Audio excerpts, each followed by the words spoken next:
Gracias por continuar informándose con nosotros. Estamos al aire desde temprano a las 5:45. Tenemos este espacio que para nosotros es sumamente importante, la entrevista con los candidatos a la vicepresidencia de la República. Hoy nos acompaña Max Santa Cruz del Partido Cabal. Él nos va a explicar de qué manera va a abordar algunas problemáticas sociales que aquejan a los guatemaltecos. Muy buenos días, bienvenido. Y antes, el gusto es mío. Antes de comenzar, tenemos esta metodología que nos parece de suma importancia para que usted pueda tener durante 3 minutos el espacio para desarrollar sus planteamientos y qué es lo que le ofrece a la población dentro de la campaña política que ya ha iniciado, así que lo puede hacer a la Cámara 3. Pues muchas gracias, primero por la oportunidad, la invitación, el espacio de estar en TV Azteca en Hechos AM, es un verdadero gusto, Susana. Estamos iniciando hace 15 días ya la campaña política el 27 de marzo y nos quedan menos de 80 días para precisamente llegar a ese momento importante en lo que los guatemaltecos el 25 de junio decidirán con un voto quién va a ser quien pase a esta segunda vuelta y dirija los destinos de Guatemala en los próximos 4 años. Sin duda para nosotros bien importante que la gente conozca cuál es nuestra oferta política, conozca quién es el candidato, en este caso el vicepresidente, ya que durante los últimos años hemos tenido, por lo menos en los últimos 8, la figura del vicepresidente ha pasado bastante desapercibida en el quehacer de la política nacional. Es por ello que con el doctor Mulet hemos acordado la importancia de poder retomar la figura de la presidencia de la República, entendiendo ese complemento entre presidente y vicepresidente, en donde cada quien tiene funciones específicas y en lo que a mí concierne, no solo hay un mandato constitucional que me lleva a poder coordinar los gabinetes de gobierno, especialmente los específicos como es el desarrollo social y también el gabinete económico, pero también darle un sentido estratégico al gabinete general. Y hemos decidido que precisamente es nuestra responsabilidad frente a los guatemaltecos el poder hacer planteamientos que retomen la institucionalidad de este país, pero que también permitan al guatemalteco encontrar una ruta en donde la institucionalidad y donde el quehacer de la política parece ser que se ha perdido en los últimos años. Nosotros tenemos 3 ejes importantes que hemos llamado dentro de un plan de gobierno como unas acciones estratégicas más que un plan de gobierno y los hemos definido en 3 áreas, en el área social, en el área política y en el área económica. En el área política tenemos, como ustedes lo saben, una propuesta en donde hemos presentado la posibilidad de, por medio de una consulta popular, retirar a Guatemala del Parlacén, ya que consideramos que 22 diputados al Parlacén no aportan absolutamente nada para la institucionalidad de la región y menos para el país, con sueldos de 50,000 quetzales al mes.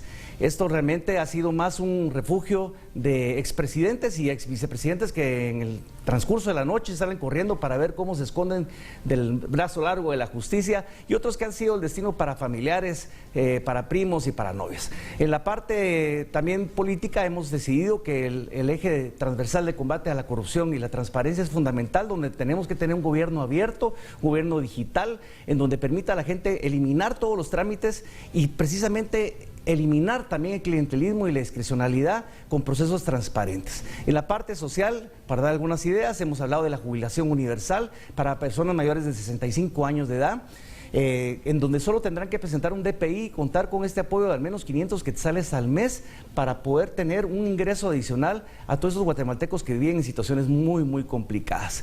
Y para hacerlo resumen en estas primeras presentaciones de esta entrevista del día de hoy, hablar que la parte económica consideramos que es fundamental que el gobierno y el Estado facilite oportunidades a los guatemaltecos, para los cuales hay elementos importantísimos como es la infraestructura estratégica en Guatemala, donde se ha quedado abandonado. Hemos tenido un rezago de cerca de 2,000 kilómetros de carreteras al año para poder tener desde caminos principales, secundarios y terciarios la posibilidad de beneficiar no solo al tránsito de personas y de bienes, sino también al acceso a comunidades y a mercados donde anteriormente han quedado relegados de cualquier posibilidad, precisamente porque no tienen cómo sacar productos. Y con eso me quedo, candidato, perdón que lo interrumpa, no quiero verme Tratamos de resumir lo más posible. Sí, pero sí quiero ser como muy puntual para tratar de tener igualdad con todos los candidatos a la vicepresidencia que nos visitan aquí en el Foro Quetzal. Muchas gracias por estar con nosotros y por supuesto también plantear en 3 minutos, que yo sé que es muy corto el tiempo para poder hablar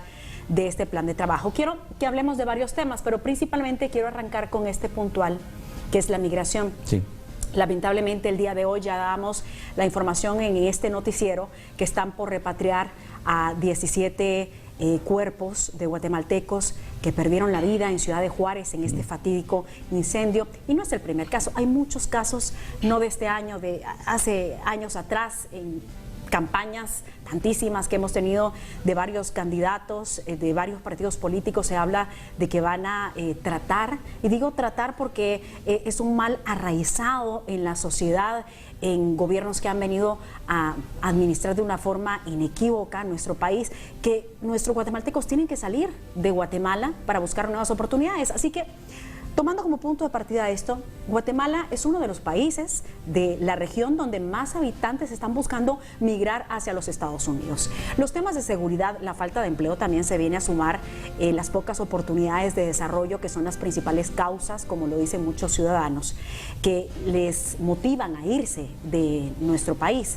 De llegar al gobierno, ¿qué acciones concretamente ustedes podrían llegar a implementar para que los guatemaltecos puedan quedarse respetando sus derechos y, por supuesto, abriéndoles las oportunidades? Bueno, Susana, primero, soy el único vicepresidenciable que tiene experiencia en la vicepresidencia de la República. Tuve la oportunidad de servir como secretario privado de la vicepresidencia durante la gestión del doctor Eduardo Stein. Eso me hace tener una perspectiva mucho más completa de lo que es el Estado.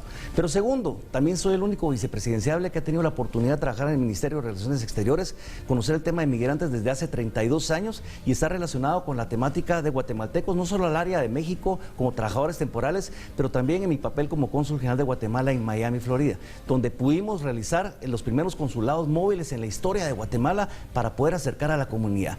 ¿Esto qué significa? Significa que conocemos la temática de fondo, hemos visto las cárceles en Tabasco también, donde separan los módulos familiares entre papás e hijos y se sufre una tragedia grandísima. Tenemos que dejar de un lado un poco el signo de dólares que ponemos en el rostro del migrante únicamente como un elemento importantísimo a las remesas para empezar a buscar ese rostro de la tragedia histórica de un país que no ha sabido llenar las expectativas de guatemaltecos que precisamente, como usted lo menciona, han tenido que emigrar en busca de nuevas oportunidades.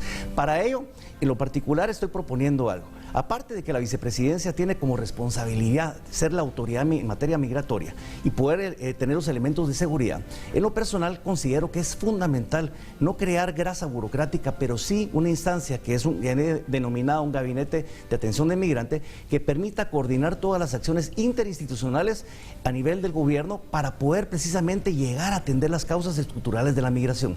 Hoy en día no existen, hay programas aislados por ministerios, por lo que se trata de hacer, incluso ni siquiera hay vínculos institucionales con el tema de migrantes, sino que se deja un poco a la larga y a la ligera la atención del tema. Y creo que ya es momento de coordinar una instancia desde la vicepresidencia. ¿Por qué? Porque no solo tiene el conocimiento desde el gabinete económico, del gabinete social, del gabinete general en la parte estratégica, pero también tiene la capacidad de la convocatoria política al más alto nivel. Si lo hacemos a un nivel mucho más bajo, sencillamente quienes van a llegar son directores o jefes de departamento que no tienen la decisión política para poder llegar a acuerdos y para poder llegar a acciones, que es lo más importante. Max, qué bueno que lo tiene claro, sin mencionar nombres, pero ustedes saben que me gusta tener aquí una charla con la audiencia y también con las personas que nos visitan, en este caso los candidatos a la vicepresidencia. Y alguien me decía hace unos días, pero bueno, nuestros migrantes están inyectando, sí, al Producto Interno Bruto, es cierto, sí, pero no podemos ponerle una cara de dólar. ¿A qué costo? ¿Qué factura? ¿La muerte? Pareciera ser que hay gente que le gusta el tener en consideración que el migrante es como un producto de exportación humano con un lastre grandísimo y que nos debe dar una vergüenza como sociedad. Y yo creo que hay que dejar esto de un lado, hay que empezar a ver realmente que desnuda nuestras realidades como país y a veces ni siquiera se les reconoce. Incluso yo me animaría a decir algo. Debemos dejar de decir nuestros migrantes porque pareciera ser que fueran propiedades nuestras y son guatemaltecos y guatemaltecas que han tenido que sufrir mucho para llegar ahí. Son guatemaltecos y guatemaltecas que tienen absolutamente los mismos derechos que tenemos acá en Guatemala y que muchas veces no se les reconoce y que el Estado les ha fallado incluso no solo en lo que pasa aquí en Guatemala, pero también en lo que pasa en los países donde van de destino final o de tránsito, en donde no se cumplen con las responsabilidades del Estado de la defensa de sus derechos independientemente de su estatus migratorio. Y eso lo acabamos de ver ahorita en México precisamente con los guatemaltecos que tristemente fallecieron. No hubo una contundencia de una presencia del Estado de Guatemala en el reclamo genuino en la defensa de sus intereses y de sus ciudadanos frente al gobierno de México en su responsabilidad que también como país de tránsito donde se encontraban en ese momento albergados en un centro controlado por el Estado de México. Candidato, quiero pasar ahora al tema del transporte. Y es que todas las familias guatemaltecas están muy preocupadas, pero también ocupadas en algo que se vuelve terrible en el día a día, y es el tránsito, que tiene colapsadas a muchas zonas del país, pero principalmente la metropolitana. Es una tarea ardua, no es fácil, y no solamente debe ser la autoridad municipal, se debe contar también con el apoyo y la guía del gobierno central. ¿Qué planes traen ustedes de llegar al gobierno para poder, tal vez no solucionarlo de inmediato, pero al menos sí tomar acciones no de adorno, sino de fondo, no de forma? No puedo estar más de acuerdo con el comentario que hace. Yo creo que las capacidades municipales ya fueron de hace tiempo rebasadas por la tragedia de lo que vivimos hoy en día los guatemaltecos. Es un tema de calidad de vida, es un tema de competitividad, es un tema de cualquier derecho que tiene guatemalteco de transitar de manera más fácil, pero que no se resuelve ya con pasos a desnivel. Hemos visto que los pasos a desnivel lo único que hacen es distraer el congestionamiento, pero no resuelven el problema. Y no hemos tenido la posibilidad de sentarnos como zona metropolitana, por decir algo, porque no solo es el único lugar donde se suceden este tipo de problemas, pero es el que más se evidencia, de poder llegar y ponernos de acuerdo los alcaldes de la zona metropolitana para poder tomar medidas en conjunto que puedan permitir solventar este problema. Nosotros consideramos de que es momento que el Ejecutivo entre a batear en este campo, y entre a batear precisamente para que las buenas iniciativas, pero también las propuestas del Ejecutivo sean las que sumen o las que dan la ruta para poder resolver el tema. Tenemos un déficit, por ejemplo, de 300 kilómetros de carreteras por lo menos en el área metropolitana, para poder ayudar a calmar el problema de tránsito, para que la carga no tenga que pasar necesariamente por la ciudad de Guatemala, para que no solo haya una vía que va de oriente a occidente y que es la arteria principal que se llena, se satura y no hay posibilidad de salir adelante desde la Roosevelt hasta el Boulevard Los Próceres. Tenemos que entrar con sistemas de intermodales de transporte mucho más eficientes. El teleférico es un tema de transporte turístico y decorativo que no resuelve el problema, porque no es un tema de transporte masivo. Necesitamos mejores formas de propuesta. Por supuesto, hay una cultura que va asociada a la parte de mejores formas como el uso de bicicleta, las ciclovías, etcétera, pero también hay que entender que si al pueblo le quitan rutas cortas, por ejemplo, pues va a tener que venir y comprar la moto para poderse trasladar, y por eso es que vemos un mercado de moto saturado absolutamente y que desborda la ciudad. Nosotros estamos proponiendo que de entrada queremos facilitar y ayudar, por lo menos en la parte de rutas cortas, con 2.000 autobuses. La municipalidad solo ha podido comprar 70 buses. Nosotros queremos entrar con una inversión de 2.000 autobuses para poder ayudar a suplir esas necesidades de rutas cortas, pero también los sistemas intermodales, la infraestructura estratégica de carreteras va a ser fundamental para poder sumar a todos los esfuerzos de la zona metropolitana. Max, esto va de la mano sin duda alguna a la infraestructura del país, porque no solamente es el transporte, hay muchos temas que tenemos pendientes y que han venido agonizando y que tienen mal a la ciudadanía y bastante incómoda. El país es un punto importante donde se puede recrear no solamente la movilidad adecuada y correcta para nuestros ciudadanos, sino también un punto para la atracción de inversiones que tanto necesita el país. ¿Cómo trabajarían ustedes para que se pueda contar con las carreteras que hoy está exigiendo la población, el sector empresarial, pero no carreteras que nos sirvan para un par de meses, solo para inaugurarlas, sino carreteras que tengamos a largo plazo? Mire, dos reflexiones rápidas. Una, se han hecho 5.000 kilómetros de carretera del año 95 para la fecha. Tendremos un déficit de 2.000 kilómetros de carreteras anuales. Y el último año se hicieron 87.4 kilómetros de carreteras. ¿Qué estamos esperando? ¿Qué estamos jugando? ¿A qué queremos aspirar? Hablar de competitividad y atracción de inversión si no tenemos ni siquiera las capacidades básicas para poder ser competitivos en términos de la atracción de la inversión. Y sin duda la infraestructura es fundamental para ello. Pero no solo hablemos de carreteras, hablemos también de aeropuertos, hablemos también de puertos, de instalaciones que nos permitan poder venir y atraer esa inversión. Acabamos de ver en el caso de México cómo se disputaron varios estados la inversión que tenía esa marca, para no decir marcas, de carros eléctricos, que estaban viendo quién presentaba la mejor oferta, y sin duda ganó quien tuvo las mejores condiciones de infraestructura, etcétera, para poder atraer esa inversión. Nosotros hemos perdido mucho de eso porque se han ido incluso a Nicaragua en su momento, ahora están regresando por razones políticas, pero se han ido a Honduras, se han ido a Costa Rica, se han ido a El Salvador, y nosotros nos estamos quedando rezagados. Y si queremos darle mejores oportunidades laborales a los jóvenes, tener mejores capacidades de obra que se pueda capacitar ayudar en temas de educación, si queremos tener posibilidades para personas mayores de 40 años que se quedan excluidas del mercado para tener un ingreso a partir de la inversión, pues tenemos que ser competitivos y tenemos que ser conscientes y responsables de la infraestructura. Como usted bien dice, si ojalá los alcaldes, ojalá los ministros trabajaran como lo hacen en el último año de gobierno, sin duda durante los 4 años antes no tendríamos estos problemas y sencillamente serían reelectos y no tendríamos que andar viendo otra vez en una campaña sobre el tema de infraestructura. Tenemos las peores carreteras que hay en la región centroamericana. He tenido la oportunidad de recorrer Centroamérica en moto desde Guatemala hasta Costa Rica y le puedo decir que estamos rezagadísimos y es una vergüenza que no haya habido la posibilidad de tener un sistema de infraestructura decente, pero también que haya servido para poderse llenar las bolsas muchísimos funcionarios de turno donde la corrupción ha sido lo único que recordamos de ellos. Vehículos de corrupción.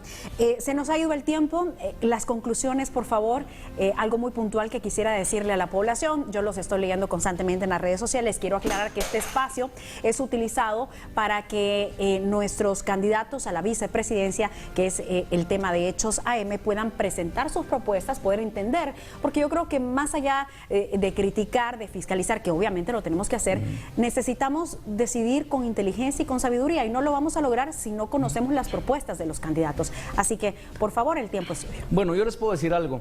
Sin duda van a encontrar ustedes diferentes planes de gobierno muy buenos. Las diferencias van a ser comas. La distancia entre uno y otro, entre los binomios, va a ser las hojas de vida de las personas que vienen a proponerles a ustedes cuáles son las soluciones, cuál es la forma de atender responsable y seriamente a Guatemala. Guatemala no es un TikTok, Guatemala no es un baile, Guatemala no es una receta de cocina que nos sentemos a presentar, ni es la amenaza del paredón, ni el fusilamiento para poder construir una Guatemala distinta. Guatemala es la responsabilidad de ciudadanos y de políticos que estamos al frente del rescate de un país. Vivimos una tragedia y nos toca a todos salir adelante, pero lo vamos a hacer de manera seria. Y por eso es que nosotros ofrecemos un binomio, no una persona, sino un binomio integrado por personas que conocemos el Estado, que tenemos experiencia en la administración pública, que podemos dar la cara frente a quien sea y que tenemos una hoja de vida intachable que puede ser verificada en cualquier momento. Así que usted piense su voto, no únicamente déjese guiar por la cantidad de likes o por las fotos que están photoshopeadas. Hay que fijarse en las propuestas, en las hojas de vida de los candidatos y si queremos sacar a Guatemala adelante, tenemos que hacerlo lo correcto, tenemos que ser serios. Max Santa Cruz, candidato a la vicepresidencia por el Partido Político Cabal, gracias por el tiempo y por supuesto que tomamos nota de todo lo que aquí se viene a plantear, a proponer para de llegar a la presidencia, llegar al gobierno y en su caso a la vicepresidencia, pues luego vamos a hacer un checklist, como se dice, ¿no? Bienvenido. Para poder dar el seguimiento. Muchas gracias. Gracias al equipo de trabajo que también le acompaña aquí en el foro. Nosotros nos vamos a la pausa comercial. Quédese porque enseguida volvemos con más aquí en Hechos AM en la mañana del martes.